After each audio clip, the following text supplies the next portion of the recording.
You make Charlie of Manchester United's performance last night? Just what we're used to, I guess.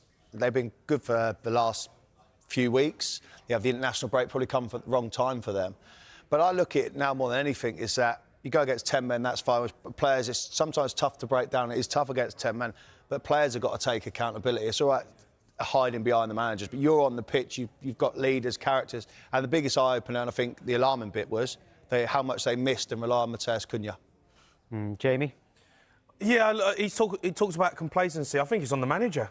That last night was, really and truthfully, you look at the performance, you know, massive chance for them to get themselves up into the top four against a decent Everton side. They go down to 10 men and you lose the game. That's on the manager. You know, Gary Neville touched on it there. They're playing 5 at the back. And when they go down to 10 men, the first thing the manager should do is put on an attacking player and take a centre-half off. You do not need 3 players at the back. And I think he's out of his depth. And we've been hoodwinked into thinking that over the last month or so, they've had a couple of decent performances, a couple of decent results. He's miles off it. Miles off it. That's just, like, look, Charles, I agree with you with the complacency, you know, with the players as well. But a manager to not change his tactics when they've gone down to 10 men and you leave 5 at the back, but that's ridiculous. But you say hoodwinked on the results that they've obviously had. That's because they've been so below par since obviously he's come in, and we talked about him and his tactics, this kind of stuff. However, the players have to contribute to the match day result, don't they? And I get they're going out there, but we've done it as players. You go across the white line, now you're out there. Yes, he's chosen a team and picked the 11, the tactics, but you've still got to go and perform. But you still need the gaffer to help you out, don't you? Yeah, but they've if you're a striker and you're looking over at the gaffer going, they're down to 10 men, I'm still playing up front on my own. You're saying, gaffer, help me out, put someone up with me. Of course, but Premier League players surely use their IQ that, right, we can move forward at least. We know how hard it is to break down a block of 10 men behind the ball, of course, but surely it's Manchester United. Or, however, are we now looking at it because of them results where they've done well the last 4 or 5 games? Are you thinking, right, they've made progression? Or is it just going to be the same old Man United? I think the manager's so arrogant, Tom. He's so arrogant in his formation that he is so hell-bent on saying, I'm playing 3-4-3. This is the formation that works for me. I'm not changing my philosophy, regardless of what happens. A game changes. Over 90 minutes in a game, in-game management as a manager, you've got to adapt. Things happen. Things change. You might have a player sent off. They have a player sent off. Use the numerical advantage that they had last. They didn't use the advantage that they had because they had 3 players standing at the back marking 1 player.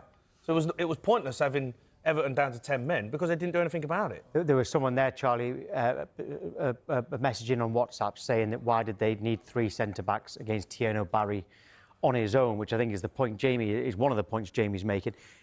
I remember you saying, Charlie, that when Manchester United picked up their form, we weren't talking about the formation anymore, like we were every single day, it seemed, when they weren't doing so well. But, and the formation has been working lately, but they haven't been playing against 10 men. No, they haven't. And I guess that's where you go on about where you have to adapt to certain... It was Chelsea, I suppose. Yeah, but you have to adapt to certain scenarios, right, and certain situations. But regardless, we've played 3 centre-halves against 1. Well, surely they've got enough about them, enough experience in that back 3 to go 1 in front, 1 in behind, and then you just tuck in. But you just move into the position. Shaw's got a lot of England caps. De Ligt has got a well, that's what I'm saying. lot of caps. They do have a lot of experience. They've got Bruno Fernandes caps. That was not a young team who needed the manager to say, you've got to press forward. That's what I'm saying. So surely you can make them decisions on the pitch also. Experienced players. Yes, you got the manager. I'm not saying go against the manager. Of course not at all times. But you can feel it on the pitch. You can change it. Them leaders on the pitch should be able to make changes and make decisions for themselves during the game. Yes, I think they're scared, though, Charles. I think they're scared. I think the players at Man United are scared to make decisions. But what's that say about Man United then, Jay? Well, like, what's that say? If you've got players, this is why the spotlight's on Matheus Cunha, because he's someone that's there carrying the badge, carrying the Man United shirt, and playing like a Manchester United player of old. Yeah. And now you've got players on the pitch that are scared to make decisions. That's ridiculous. Well, Bruno Fernandes was on the pitch. Yeah, but Bruno Fernandes, he's not. It can't be a one-man band, right? You've got to have quality around you. You've got to have players that can make a difference. You know, and there's, you know, finding spaces, finding gaps. When I was watching the game last night, not only did they have 3 at the back, but there was moments when it goes out to the winger, Ahmad's a good player, by the way, and I like him. He was decent last night, and he'll have a go. But when he's turning back, his pass is 20 yards backwards instead of it being 5 yards backwards or 5 yards inside where you can keep the pressure. When you watch Bournemouth play, Tom, they're a brilliant example of how to pin teams in. They'll pin you in. They'll keep getting crosses in the box. They head it out. There's someone on the edge of the box, chest it, back out, another cross. They keep the pressure on. Man United, they don't keep the pressure on you. They let you out because they haven't got the belief to go and press high because they're so scared about getting done in behind because they've got no pace at the back that they don't go and let players go in and stand on the edge of the box. When you watch it, it's unbelievable. The gaps between the three centre-halves standing at the back and the midfielders of Man United. They're scared. Go and step in, take a risk and believe in yourself that you can pin a team in and eventually the chances will come. But they have one cross, gets headed out, ever a break. When we've been talking the last few weeks, Jamie, about Manchester United getting into the top four, and we've been asking the viewers that as well. We've got Manchester United fans on to talk about it. We'll be getting ahead of ourselves. Well, look, I mean... Be honest. Like, I'm saying yes. No, I'm saying yes because of... You think they can get in the top four? No, I'm saying we're getting ahead of ourselves because of the reaction of them... and that's just a quick reaction because they've won back-to-back games and some teams are dropping off. You can't... I'm not saying you can't forget about last season. They was really poor. They underachieved massively. So you're not just going to flip it. It's the same manager. They've signed a couple of new players, etc. But for me, I think that's not happening. That's getting way ahead of themselves. I think the Premier League, when you look at it, I mean, look, Aston Villa have picked up and all of it because everyone was kind of forgetting that Aston Villa are a really good team with a top manager. So, you know, I think there's clubs there you don't expect to maybe last till the end of the season. Man United need to kick on, and you know, you're seeing Liverpool down there. Are they going to stay down there? Tottenham have dropped away. So, do I think Man United get in the top four? No, I don't. But I didn't think they were a million miles away from it. Well, there's a lot fewer Manchester United supporters in the ground. Now the hard bit about their display tonight. You were particularly frustrated during the commentary about Amorim's reaction to the situation and not maybe the substitutions, the positioning of players. Well, look, we can start with the manager, but I think we must start with the players. You have to, when you're playing football at the Premier League, I'm not even going to say at Manchester United, I'm just going to say at Premier League and professional level, you've got to adapt to the circumstances within the game. In the first half, I mentioned it looked as if they didn't know, they'd not planned how to play with 10 men. And I'm probably, to be fair, letting them off the hook, the players there, with regards to, well, it's pretty damn obvious, isn't it, how you play with 10 men? You shift the ball a bit, well, you shift the ball quicker, you shift it from side to side, you switch play, you stretch the pitch and make it as big as possible, and this pitch always feels big at Old Trafford. You make sure that you literally run the other team ragged. Manchester United kept at times 3 and 4 and 5 players, maybe not behind the ball, but maybe behind, well, just a one Everton player with Barry up front. The 3 at the back had to form differently. They had to change. Now, that doesn't mean to say, I know that Ruben Amorim has said he'll never change his 3 at the back system. I get it, but I'm sorry. You know, Luke Shaw has to go forward and play like a left winger. He has to. Bring Euro round with De Ligt. Make sure that they mark Barry. Snuff him out. One of you pick him up. Get tight. One of you drop off behind. Make sure he doesn't get the ball. And Casemiro and Bruno Fernandes move forward. Make sure you don't play again too deep. And the rest of the players, to be fair, make sure you try and create some form of overload. I mean, I played here as 10 men a lot of times.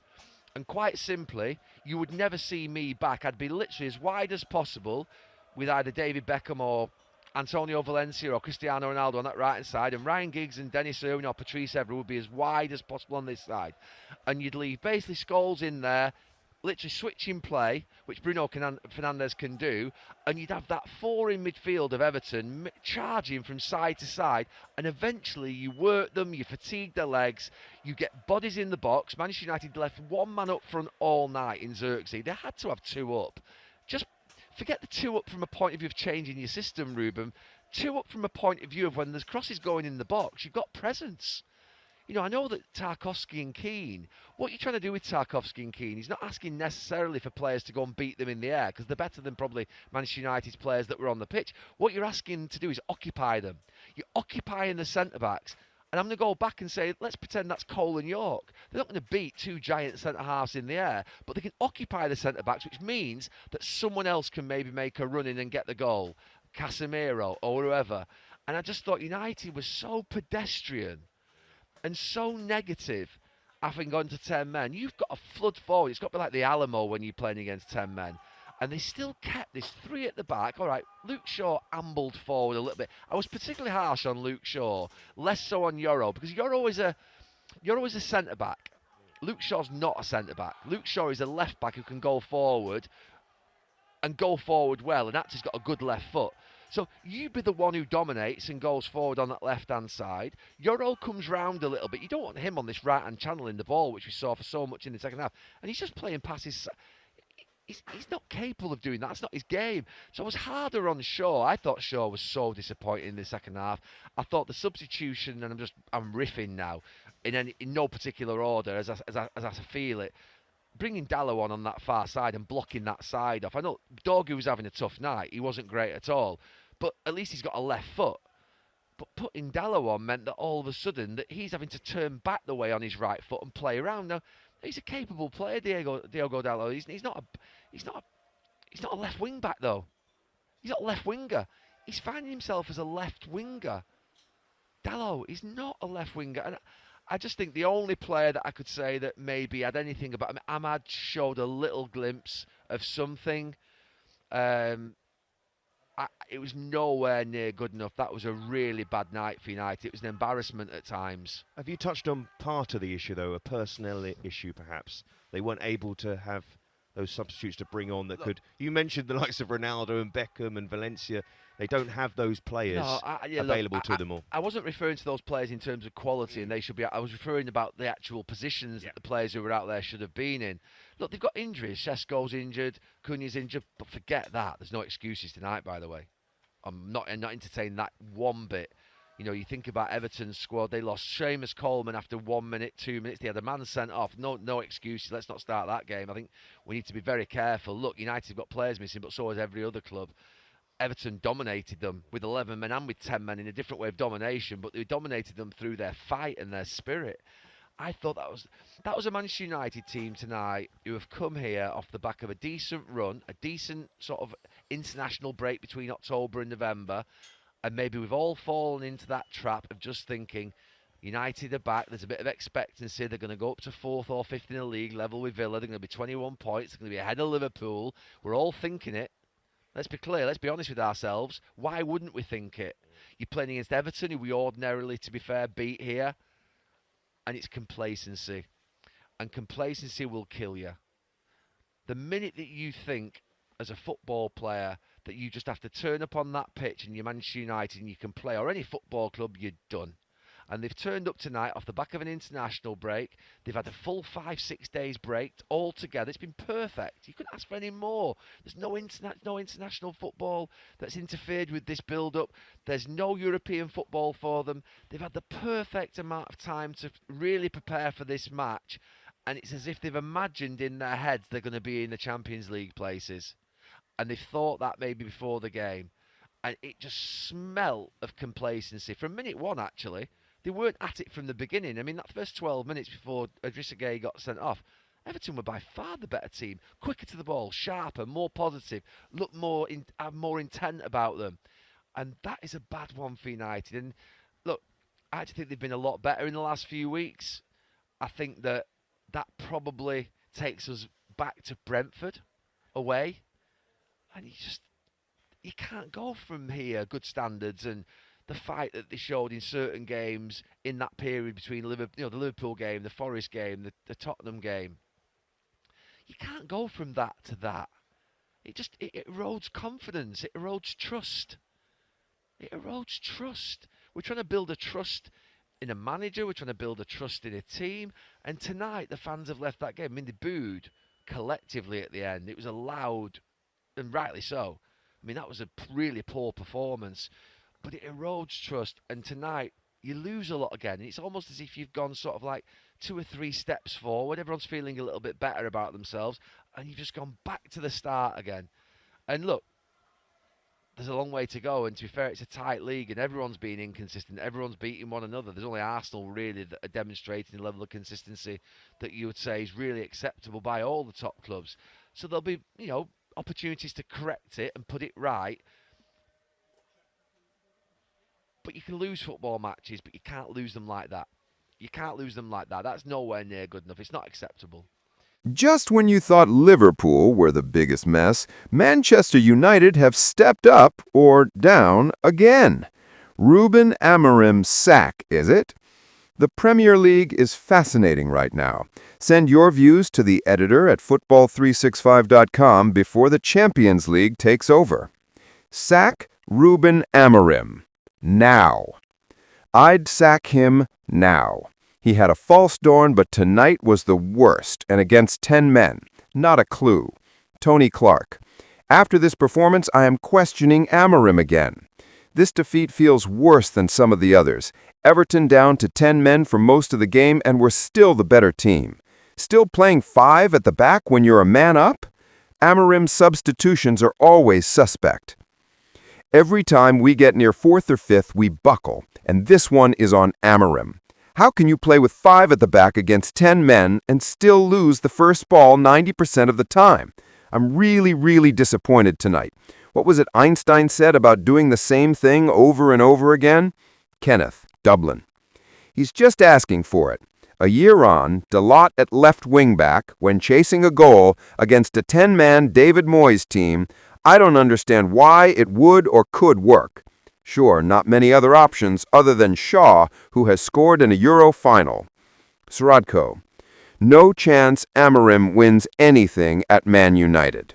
Having watched United after 10 or so games, I was honestly expecting at least a slight upgrade to the absolute shambles that was last season. And frankly, I can't comprehend how we won the last few matches that we did. Once again, no definite style of play and no basic in-game strategies, a very basic for a decent coach. No changes in formation to deal with the situational change after 20 minutes, but I guess it would have been foolhardy to expect anything such. Midfielders playing as forwards and defenders as wingers again. Absolutely no heart from any player, no desire to fight it out. Fernandes must be the worst captain we've ever had. And I could go on. I'm just wondering how we managed to end up having to endure something like this for the next 3 years. Insane. Sabi, Reading. Jamie Carragher is Captain Obvious.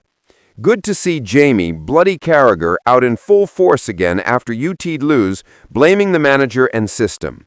This is a bad night for the manager. Indeed it is.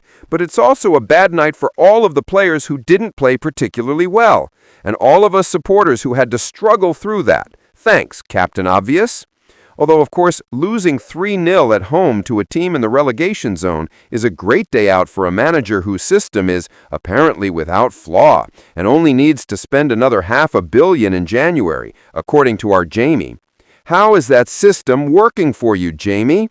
Honestly, give me a quarter of his salary and I will give you better insight than him. Will guarantee you better perspective than a half-burnt paper bag floating in the wind and will generally just be better crack. Is it forced fun, you say? It's not my fault this guy has set the bar so low. Bad result for UT. We struggled to break down a resolute Everton. We didn't carry the ball well enough, and Pickford made few decent saves. But that's football. Some days it just doesn't happen. Gary Vance, MUFC.